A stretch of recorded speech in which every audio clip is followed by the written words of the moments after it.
Hello and good day. Welcome to our first lecture in information technology. The last time I introduced you to what we are going to do this uh, semester or this session, and I gave you the course outline, gave you an understanding to what we are going to do. So today we are going to touch on the first part of the first topic, I should say, because the first topic will have a series of lectures in there. So we're going to talk about the first part of a series of lecture for the first topic. And today we are touching on the overview of information technology, the first part. The purpose of this lesson, or the objective of this lesson, is to give you an idea of what information technology is all about, so that I get an understanding to it before we even dive into some of the details we'll be doing for this course. So in this lesson, we attempt to define data, we attempt to define information, we attempt to define technology. And based on the definitions of information and technology, we'll be able to define the word information technology.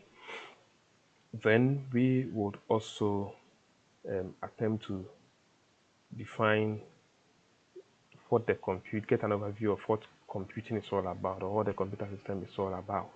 To talk about computing systems and the components of computing systems, and the concept of the von Neumann architecture, which defines how computers are able to process data. Talk about the various parts of a computer system. So I hope you would have a nice time and will enjoy the lesson. Right. So, like I said, our first lesson is about computer, the overview of information technology, the first part. So, when we want to understand what information technology is, like I said, we are going to define information technology. So, when we want to understand what information technology is, we first have to define information and define technology to get an understanding to what technology is. Then, based on these definitions, we can now understand what information technology is. But it's interesting how these words are linked to the other, that you cannot define information technology without defining what information is. You cannot define information without defining data is. So we'll go back to define data. We'll try to understand the concepts of data, and then we will pick it up from there. So when we talk about data, we say data are raw. Some books will say raw facts, unorganized facts that really do not make meaning. And we normally say that it is in its simplest form. It's in its simplest form, mostly seemingly random and useless, right? So for instance, if you have a number like 11111 six times, it really do not make meaning, right? That number will not make meaning to anybody who picks it. It can be binary, it can be anything, any random number that really do not make meaning. So we say that data is raw facts which are not understandable, which are unorganized and cannot be used for anything. But let's look at the example again.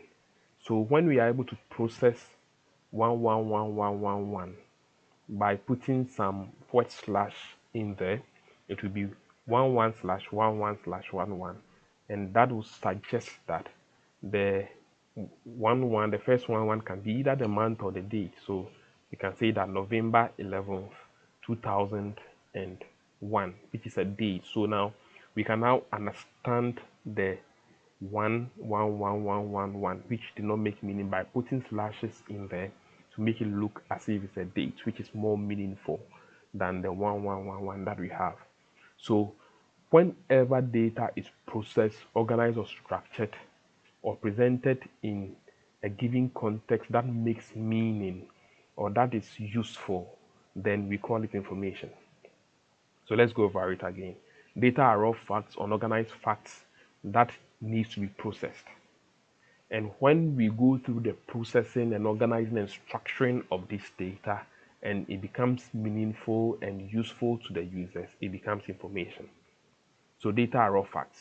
Information are processed data that makes meaning, right? And we can take it a step forward by saying that knowledge is um, the awareness and understanding of information.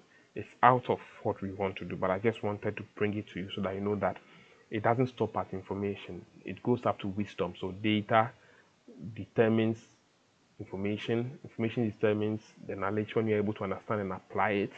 And when we are able to, when we are aware and understand the data, it becomes the information becomes knowledge.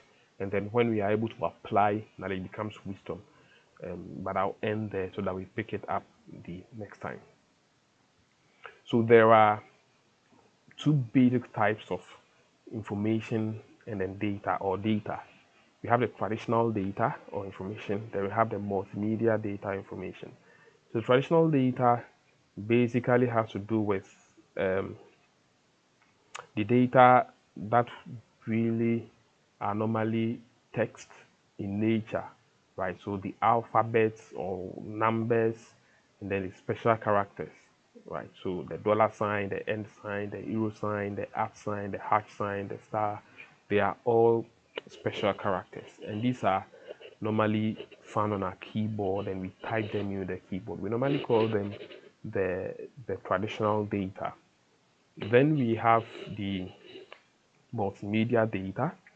And the multimedia data includes sound or audio, images, video or picture, motion pictures, right? And you realize that these are different from the text category of data or information. So we call them multimedia data.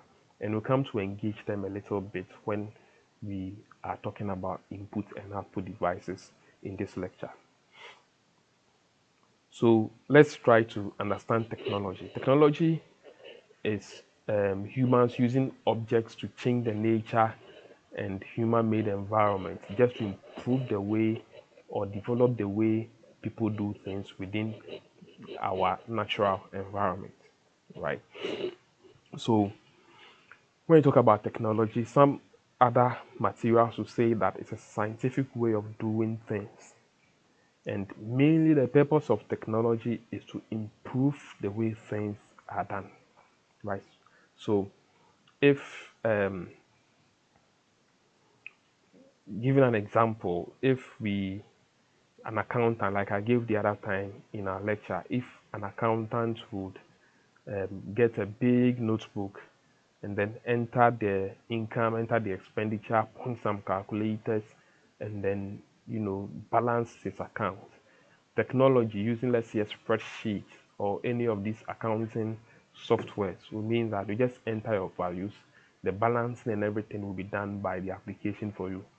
So we are now applying to technology to the environment of the accountant, where he would have written it and then point calculators, and these are error prone, to a state where the person just comes in and then enter his values and okay, it's good to go.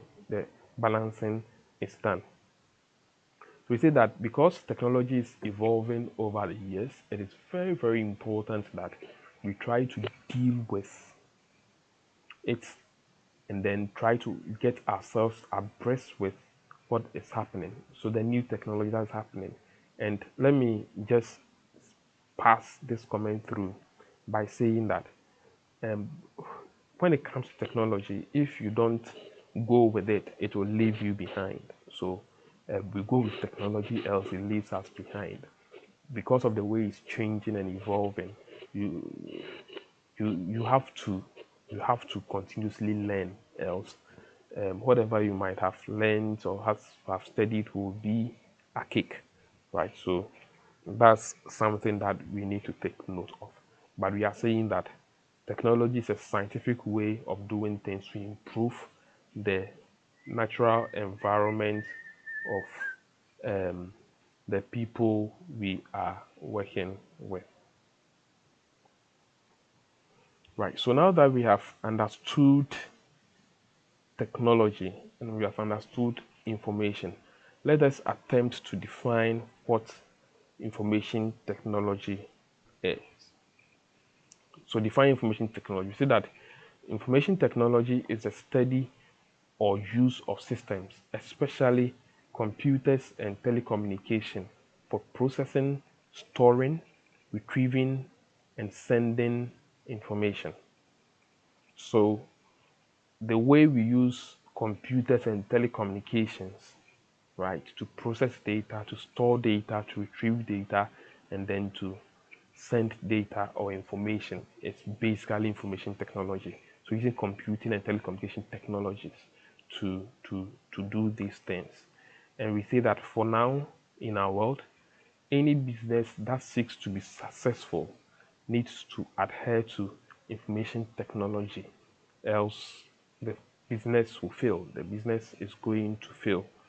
So it's very, very important to look at information technology as something that is very beneficial to individuals and organizations or businesses. And we come to talk about the applications of information technology very soon. And you will appreciate why we need to really get ourselves abreast and hands on to the concepts of information technology. Right. So the application of information technology. Basically, this slide talks about where we use information technology, and we can pick them one after the other to appreciate some of them. So information technology is used in different aspects, which include personal. So we as personal, like we said, information technology includes telecommunication. So now most of us are using WhatsApp, isn't it? Yeah, we are all using WhatsApp, and that is a means by which we are communicating these days. So it becomes one of the personal use of information technology. There are lots that we can really talk about. So personal, we send SMS and then SMS and all those things, images and stuff. They are all uses of information technology, right? Then we also talk about entertainment. So web surfing, downloading videos and audio files, interactive games. So now we can be here be playing game with somebody in the US. These are forms of entertainment. Audio and all those things. They are all forms of entertainment that is being used. Then we can also talk about our day-to-day living, buying, ordering for items, electronic banking. Now you can sit home and then transfer money using Momo. These are all based on information technology. Buying your ticket online, buying something from Jumia or AliExpress. These are ways by which it affects information technology is applied or it affects our daily living. So there are other areas too that we can touch on. We can touch on internal communication. So if we have a particular organization, they can set up an internal communication where they don't even need the internet, right, to do any form of calls. We have this via VoIP, voice over internet protocols, where people are able to make calls without necessarily connecting to the internet or connecting to a telecommunication industry within a particular system. We have intranets, which are normally for corporate websites. People can have access to systems in there. We have video conferencing, like I mentioned, SMS, emails. So we can have an entire organization, let's say Peniel College, where in our offices we are able to send emails without connecting to the internet. We can set up systems like that, right? Then we have electronic commerce, right? So call centers, electronic transactions, like I mentioned, like the Momo, buying things online, they are all part of it. Business operations, so factory operation systems, databases, and the rest. These are all applications of information technology, and it's very important that we get to know that now it's being used everywhere. It's pervasive, whether you like it or not. It comes to you, and you have to get used to it. Now that we have understood information technology, one of the key aspects that we mentioned when we were defining information technology was the use of computers. So let's try to understand computers in general. so that we get an idea of how computers are used. Remember that computers and telecommunications are somehow connected because most of the telecommunication technologies are connected to the computers. So it's very important that we get to know what computers are all about. So let's take it one after the other. So what is a computer? What is a computer? So we say that a computer is an electronic device or machine used to solve different problems according to the set of instructions given. So when we talk about computers, we are talking about electronic devices, and electronic devices that can solve problems, right? That can solve problems. Electronic devices that can solve problems. So that's basically what computers are. And these problems are based on some given instructions, which we will touch on very soon. So the computer will help us solve problems. The computer will help us solve problems. And for every computer, it must accept inputs, right? Data as input, and then process it. That's the processing of the data into a useful information. We need to store it, and in some contexts, we need to send it or communicate or through networks or telecommunication. So computers are normally a combination of hardware and then software, basically. So the key components of a computer system, it's that it accepts inputs, and then we are able to process, which we call the processing. Then we get useful information from it, and this information, because they are useful, we don't have to discard them. And these principles of inputting of data and processing of the data into information and storage was proposed by a man called von Neumann. So based on that, we get something we call the von Neumann architecture. And the von Neumann architecture is like this.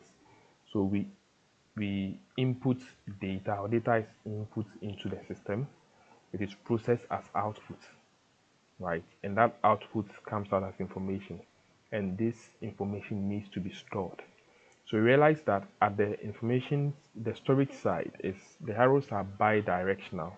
So you see that over here, the information there they are bi-directional, and the reason why it is bi-directional is because information that is stored can be further processed, right? So we can pick the information to process them again. So this shows the main component and function of a computer system. Very, very important to us. And almost every computer system we have today is based on this particular architecture proposed by one man called von Neumann. So let's take inputs. Inputs refers to the data that is provided to the computer system. It refers to data that is provided to the computer system. So anything that we provide to the computer system to process is called input. So we can use variety of ways to input data into the system. So for example, using the keyboard, so keyboard, you type items, using the microphone, you sing into it or you speak to it. Right now I am recording, so I'm using my microphone to record. My microphone on my earphone to earpiece to record, right? It has a mic over there, so that's what I'm using to record. So it's a microphone, right? So the user does not always have responsibility over inputting data. For example, the system may process data input from a sensor, so data that is also fetched from a sensor. For instance, when you take your phone, right, and you are making a call, you realize that as soon as you bring the phone closer to your ears, the screen goes off, right? The screen goes off. These are sensors over there, and the data is being processed based on the action that you are taking. Or sometimes you get a call, and as soon as, depending on the phone that you are using, if it's very smart, as soon as you turn the phone, it goes on silent, right? And then puts the face on the table, goes on silent. These are sensors, and it's processing data. So when we talk about inputs, we are looking at providing information to the computer, and that information can be provided by the user's intervention or without the user's intervention. So there are a variety of um, input devices, and we have listed some of them there: keyboard, mouse, joystick, light pen, trackball, scanners, graphic tablets.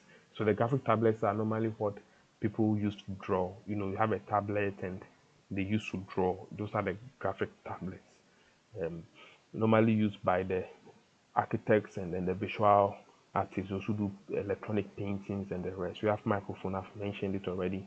We have the magnetic link card readers, we have the optical card readers, we have the barcode readers, optical mark readers. These are all kind of readers that are able to take inputs from devices.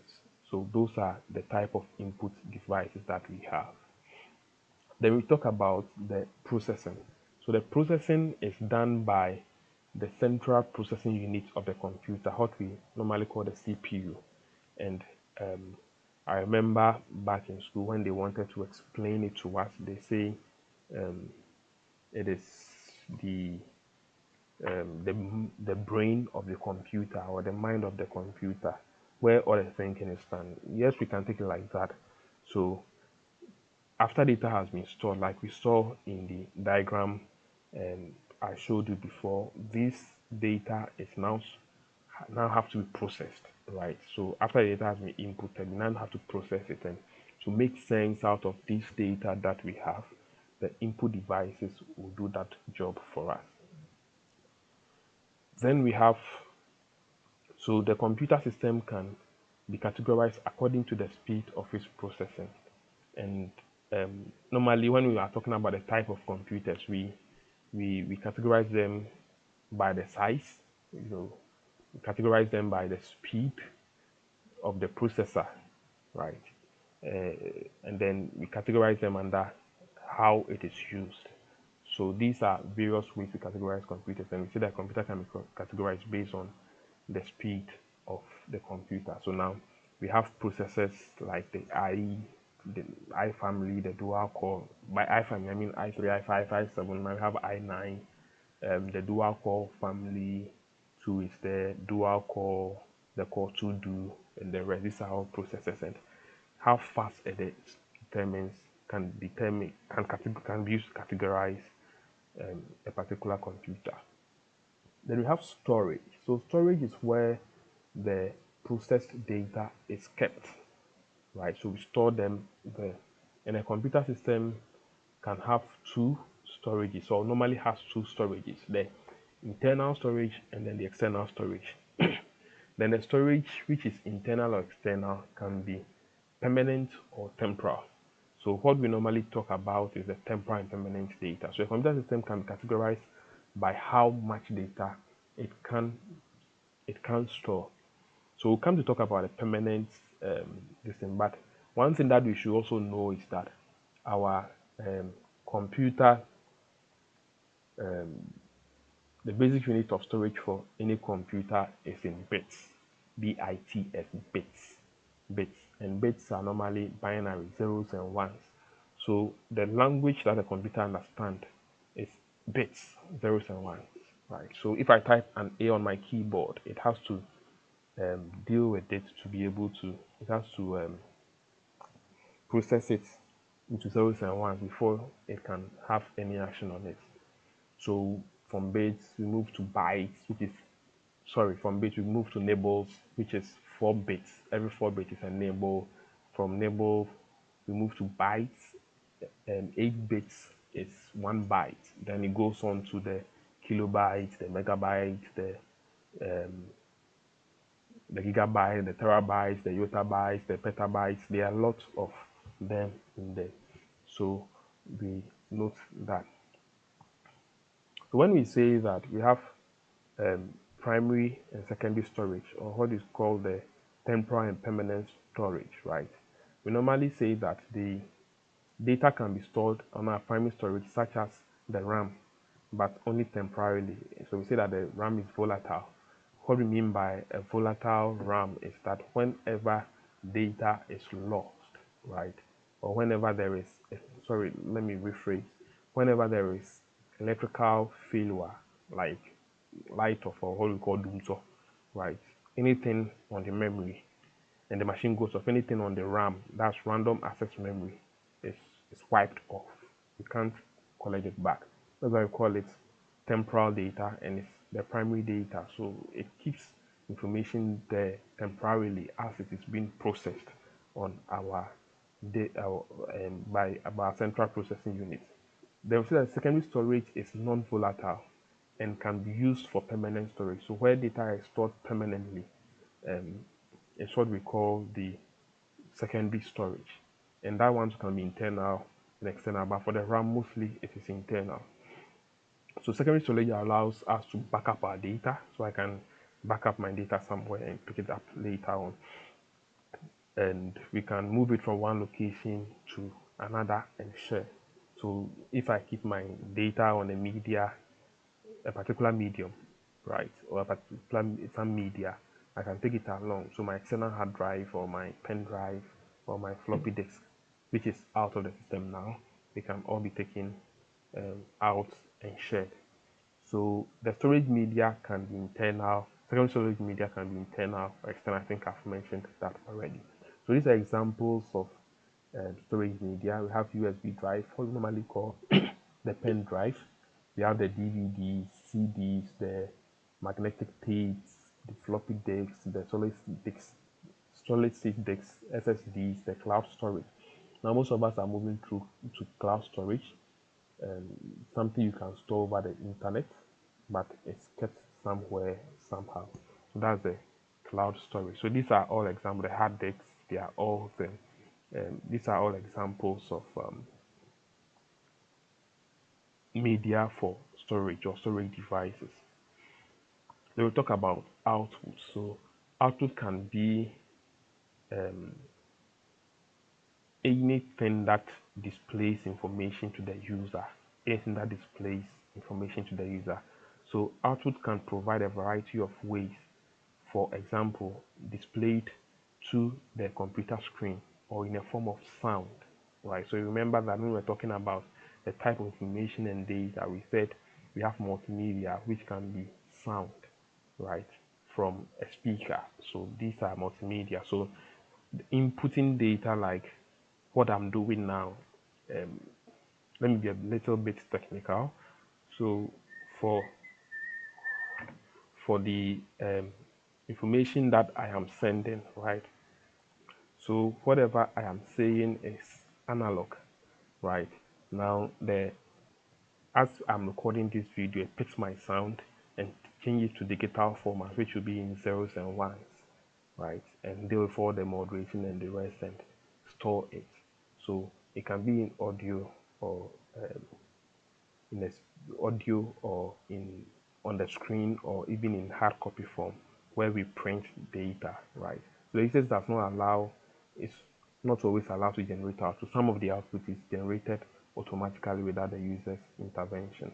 So example of output devices are the monitor, the printer, the headphones, the computer, speakers, the projectors, and so on and so forth.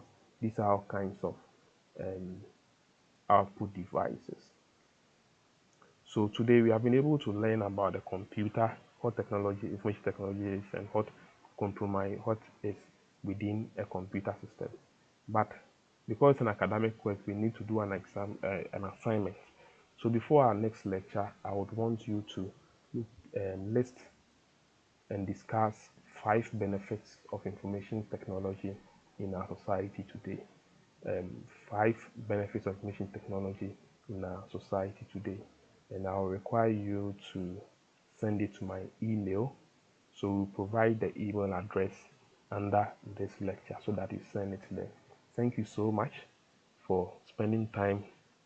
We will work on the part 2 the next time we meet, but make sure you submitted the assignment before next week Friday when we meet. Enjoy your day. Bye.